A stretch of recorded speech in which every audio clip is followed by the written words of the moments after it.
Hi, I'm Marie. Welcome to 50 Plus Home and Gardening.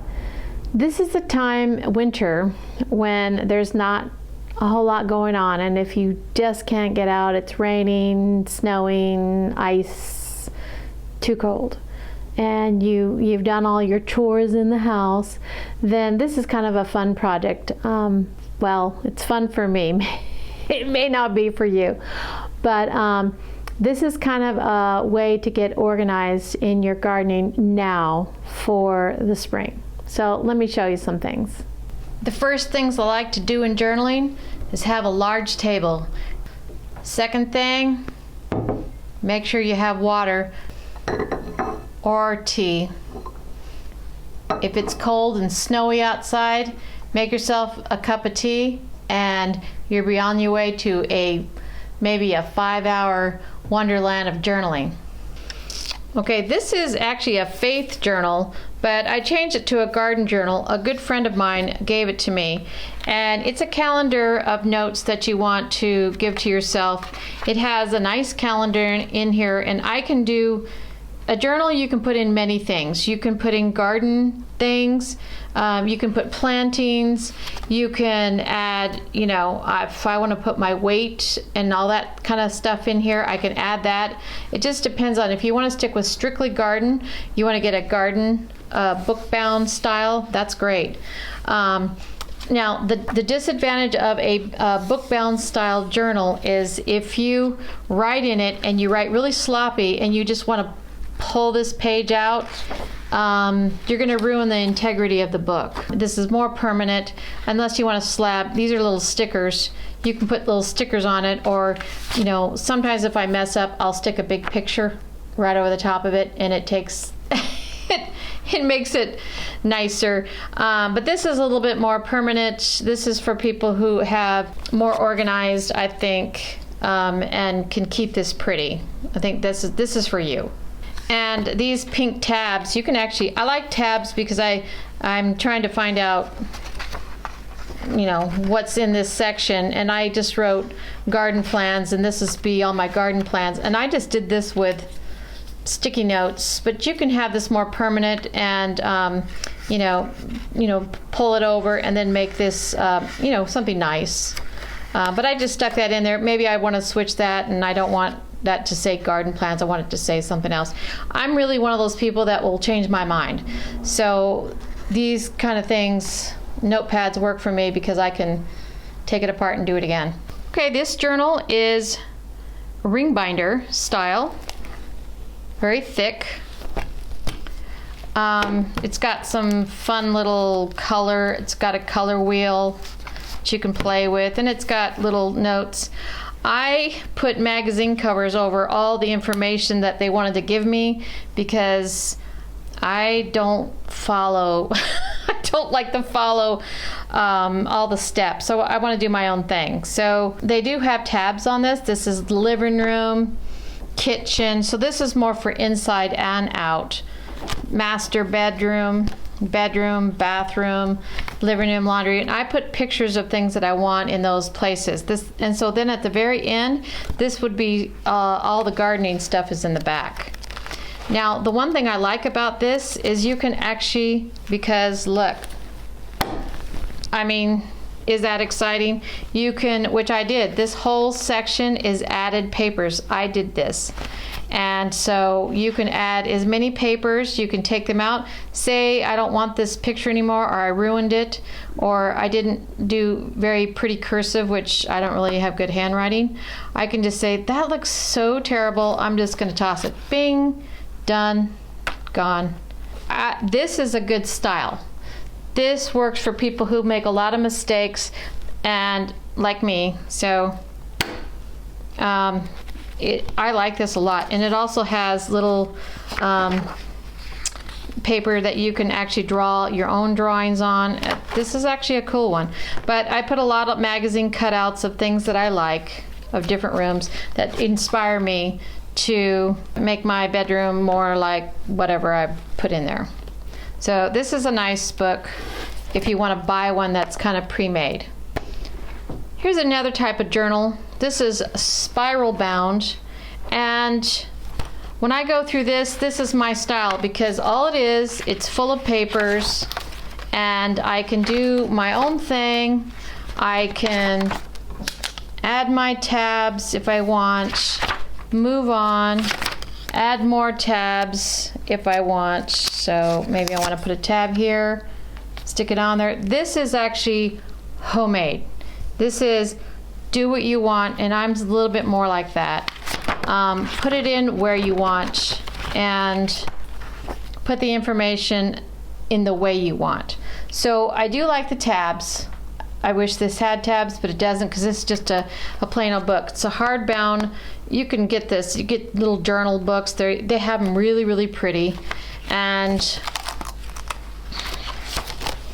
I love it. This is my style because if I don't like what I did on this page, rip it out, done, gone. And I also take my journal and I only have this for 1 year because I change my plants so much. By the next year, everything in here is irrelevant. Like maybe I had all these apple trees, cherry trees, maybe 3 of them died. Well, now I have to make this whole page over because this is irrelevant, and this is, I mean, I'm making it up. But if, you know, things change in the garden and maybe I don't want this here and I moved this to maybe over here. Now it's confusing and it's like, well, that's not really here, and so the information is no longer relevant. And so this is easy because I can get a new piece of paper, start from scratch. So this is my favorite because I'm a gardener that likes to take trees and move them. They're not in the same place, or a shrub that didn't work and I just pull it out and it's in the burn pile. Or something that got so diseased, I was done fiddling with it, no more poison, take it out of the garden and it's gone. But if it was written in here, then it makes my whole page look terrible. So I a lot of times start out fresh every year, and this is relevant only for 2024. And then the next year, anything that's relevant that I want to keep, I put into another journal that's just like this, and I add that information in there. I like to have sketch paper because you can draw things that you like and you can put it on. You can draw it on here, and if it doesn't come out, which I'm not really a super artist, I can do another one until I like it, and then I can pull it out and always have scissors. I'm going to cut it. So now I have a drawing that I did, and I'll take my journal, this is my favorite kind, and I'll take a blank page, which I'm actually filling it up, and I could go, I'm going to tape it right there. And then I may put some words, what is this picture, then I have all the information. So I definitely like the sketch paper. So speaking of this, Edith Schaefer is a inspiration to me. Her husband is Francis Schaefer, if you've heard of them.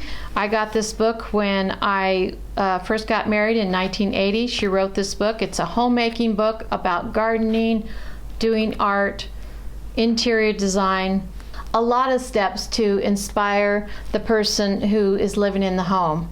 But I drew a house picture because one of the examples she used is they didn't have a lot of finances in the beginning. They lived in a little apartment. It wasn't very pretty.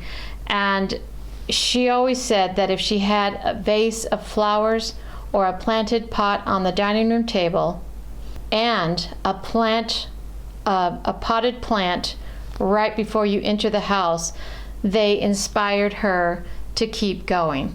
And there was something beautiful to look at right when you come in, and when you sat down at the table, you could have your tea, and there was something good. Sometimes we have our lives and they're full of hardships, and so she was always inspired when she looked at a flower that was blooming on the table or something blooming outside. So these are some principles and inspirations that I kept forever, and that's something that you would want to put in your journal. Tape it to remind you of why you even garden, why you do home interior things. That's an inspiration to me. So put your inspirations from books that you love and put them in your book journal. The next thing that I like to do, I did this project with a bunch of girlfriends. We used to do Tuesday crafts for years on a Tuesday, and we made these, they're just magazine inspiration covers. I had a friend who had a lot of magazines, and she just said, cut magazine pictures out. She gave me a journal book. This is bound like a book, but she gave us all journal books. I believe this was my mother's. We filled them up with beautiful things that we loved. So we went through magazines, pored over them, cut them out, and every time there was something that inspired us, we put it in our book. And that way, when it's snowing outside or you really want spring to come in, you can look through your book and you can see all the magazine cutouts that inspire you.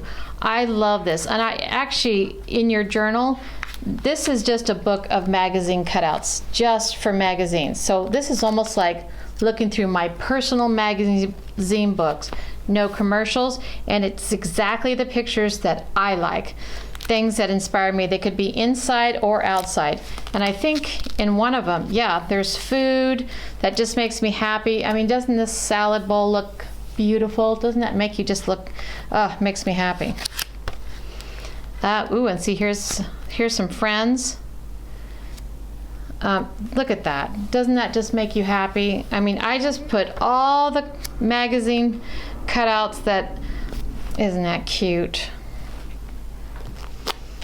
I just put everything that just made me feel, you know what, I'm gonna do this in my garden. You know, things that make you feel like your garden's gonna look prettier because you're looking through these magazines in the wintertime, and now you've got new ideas for your garden and also for your home. Like, look at this. In fact, this cup, I have this exact cup because I went to the Empress Hotel and that's where this was. So I saved this cutout because isn't that pretty? I want to have tea and I want to eat something good. So let these magazine cutouts inspire you. Make your own book and put in all the pretty things that you love. Something else that you might want to put in your journal, and I could have just drew a calendar in here if I really wanted to and then throw it away later on, but this cute little journal that my friend Judy gave me,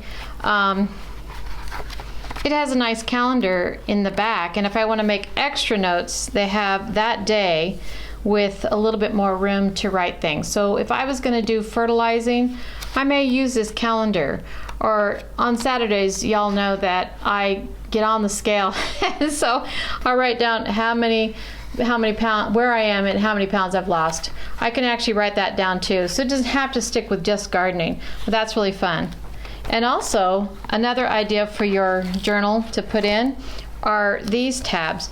So instead of me nailing it down, like I did nail this one down, it's nailed with tape all the way, all on all sides. I sometimes will just put the information on the back right next to it. But if I don't want to do that and there's a lot of information, I'll just flip it. And these tag people, they're getting really good because these tags, look, you can flip them and that's upright. So I can read it like this, ding, ding, ding, ding, ding, ding, read it. Look, Snowcroft, ding, ding, ding, ding, ding. So it's right up. Look at this. Monrovia, boom. And then I can see zone 7, it grows 12 inches. All the information is there. The ones that I actually put all the way down, that means I don't really have a lot of information on it. You can also do a page of wish list. Plants that you don't have yet that you want to buy. So I have a wish list right here, and it says I want a Colorado blue spruce. It grows 40 feet. I already know where I want it, but this is on my wish list. It's going to cost a little bit of money, and I want to see how big I can get because even the small ones are $100 or more. And then I want 4 crepe myrtles, more in the garden. So they grow 20 feet. I've already decided where I want them, but these are things that I want to add to my garden, and it's my wish list. Above that, especially with trees, these are the trees that I want to have information on of the existing ones that I already have. And then I have a list of all the new trees that I bought in 2023. That is a lot of plants. But remember, they were all sticks. So it's not too impressive right now, but I absolutely love watching it because I can cut their limbs and I can shape them the way I want them because they were babies, and I took care of them all through the years. And so by the time they're 10 years old, if it worked out bonsai, or if it worked out where I limbed it up, that's something that I've done, and I love that. Another thing you can do is you can make little pockets so you can put things that you don't want to tag down. This is information on a poison routine that I do for fungus and for aphids. So I like to keep this just in a pocket. So you can make a little pocket for yours. Even in a journal that's like this, you can actually make a little pocket and put your tags in there if they didn't come that way. So I'm just going to run through real quick. I've got a page of orchard plants. And then here's more information on orchards, when to spray. I did a little picture of what stage you're supposed to spray. Here's some wish list things that I can have in the ground cover. This is deer-resistant ground cover, deer-resistant shrubs, deer-resistant trees, annuals. I don't have all these. These are things that I like to buy. This is something that I've already bought. So these are my David Austin roses that I have. Princes, Alexandria, Emily Bronte, Gabriel Oak. I have those. And these are some of the tags that I've saved, and these are all the perennials that I have in my garden. That is a lot. And I also wrote the information that I want. So I put the height and the year that I put them in. So if you want more information about them, you can add as much information as you want. Here's room for more perennials since I filled the whole page. Here's all the bulbs that I have, not too many. I only have one picture. Here's more tabs of shrubs that I bought. So here's all the shrubs that I have and their tabs, and I can flip them up to see how am I doing the right gardening. If I have a disease, I can kind of look to see, oh, I'm watering too much. It's got good information on there. Here's some more tabs for trees that I've bought for the yard. So I can actually add fertilizer if I want on a page. That's a good one. And this is my Burpee. Last year I bought a bunch of things from Burpee seed company, and I have a list, and I wrote the when I bought them, 2023. Here's some more pictures that I love, and I just stuck them in here like a little book. And then I will put this house picture. Probably it's really important to me, but of course I already have this. Dude, I may put that on the front. I actually like that. That's kind of ugly to me. I just kind of threw that together. So yeah, I kind of like that. It's very inspiring. So whatever inspires you, you may want to put that on the front of your page. You can actually add it to here. You see, I put this on. So you make your journals the way you want them. You can add poems. You can doodle. If you think this is really boring just to kind of list a bunch of perennials, you can doodle and put a bunch of flowers, and you've got, you know, this is my supply. Actually, this is another craft that we did. We had a plain old box, and my girlfriends and I, we painted these boxes. Isn't that pretty? And I just keep all my colored pencils, tape, pens, and all these colored pencils will help you to draw little flowers on your page just to make it prettier. That's pretty to me. It may not be to some of you. Some of you are really artsy, and I'm sure you can do an excellent job. But this is your journal. It's at your pace. You put in what you want. If you want calendars, if you don't want calendars, if you want pictures, if you just want only information, this is your journal to do with what you want. If you want it book style, so if you are a very fancy writer and you just, and you can just make this beautiful, this would be almost like a diary. And also this kind of journal that has, for me, people like me who make a lot of mistakes, you can actually pull out the page. So I like all of these. I use them all. This one has a lot more inspiration. This one I'm going to use for calendar purposes, and also it has some fun verses which I actually will like to look at. And this is a little bit more, these are all my drawings of the different beds that I already have. And this is more factual of garden things that I've done through the year. But you can actually make a journal for inside your home. What do you want to do inside? Do you want to have do you want to do new decorations? Do you want to paint your house? I mean, there's just all kind of journaling you can do. But garden journaling is so fun. You could spend hours. I love it. So I'm hoping you're going to have a good time with it. So anyways, I encourage you when it's not good weather outside to do some books, keep moving, keep gardening, and then stay creative. I will see you next time.